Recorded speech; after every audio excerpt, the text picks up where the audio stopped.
This is her hometown news station. It was a dream for her to work at WDBJ7, and for Adam, he was an incredible photojournalist. Both of them worked in the mornings. Still heavy police presence out here, and part of the road now is blocked off. Who this man is what makes this case so interesting.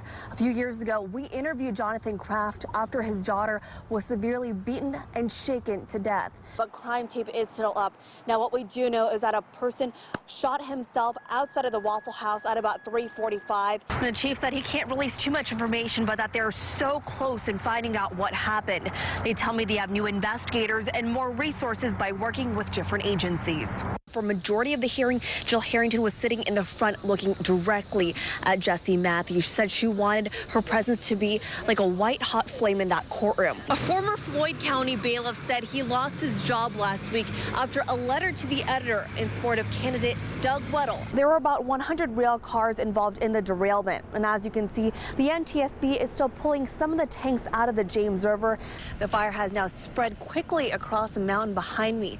Now, it's hard to imagine what crews are actually dealing with, so we wanted to show you an exclusive footage from above. 220 looks like now in Fincastle.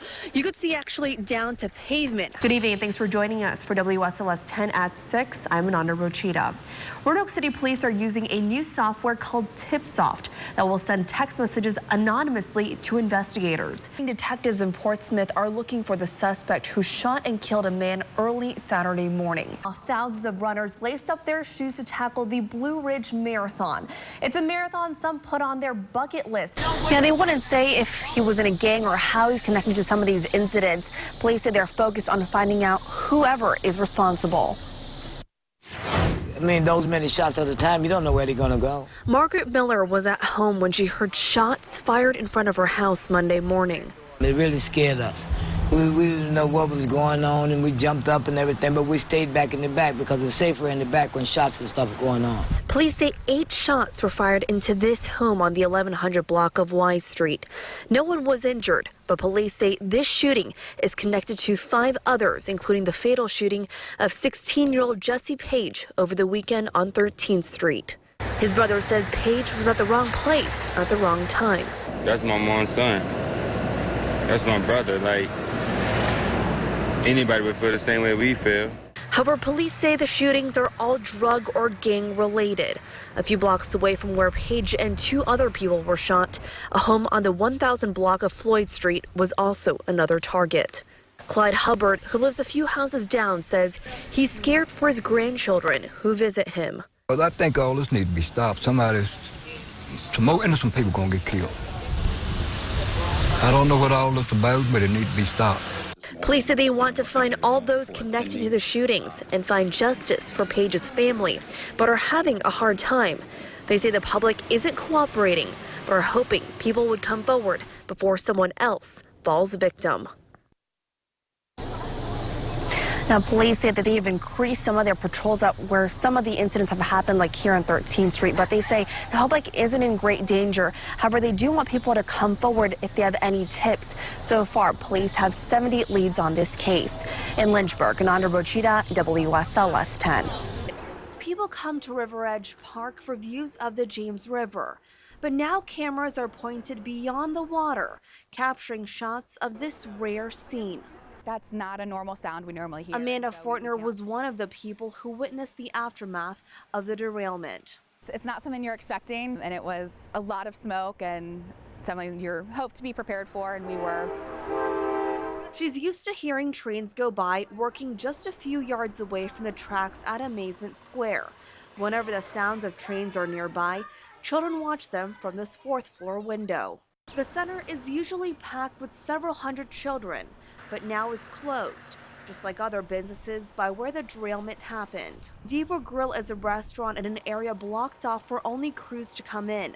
However, they've been able to stay busy with some unlikely customers.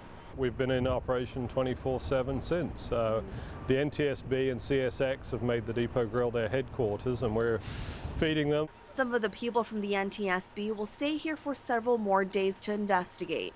There were about 100 rail cars involved in the derailment, and as you can see, the NTSB is still pulling some of the tanks out of the James River and moving them to a place where they can inspect them further. Officials from the NTSB say it'll take more than a year to complete their whole investigation. And for now, crews continue to work while people from across the water watch as more answers to questions about what happened are slowly unfolding. In Lynchburg, Ananda Rochita, WFLS 10. Well, her mission is to create a community center at Smith Mountain Lake. She says it was one of her goals she talked about right before the shooting and says now more than ever she wants to make a difference and complete that mission. On this dreary, cloudy day, raindrops fall on a permanent memorial at the site where 2 people were killed a month ago. The lone survivor of the shootings, Vicki Gardner, says this view from her office will never be the same. From the moment that it happened, it came in front of me, you know, because I saw that I was the only one that was alive. The days following the shooting, Gardner was in the hospital with her husband, 2 daughters, and dog Buddy by her side. She says they helped with the healing process both emotionally and physically.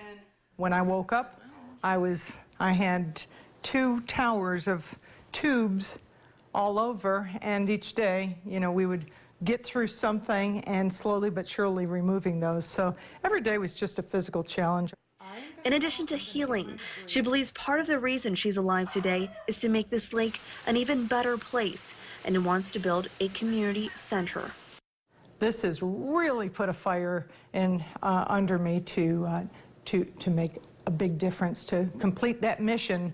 I hope I'm here for a long, long time so that I can sit back and enjoy the accomplishments.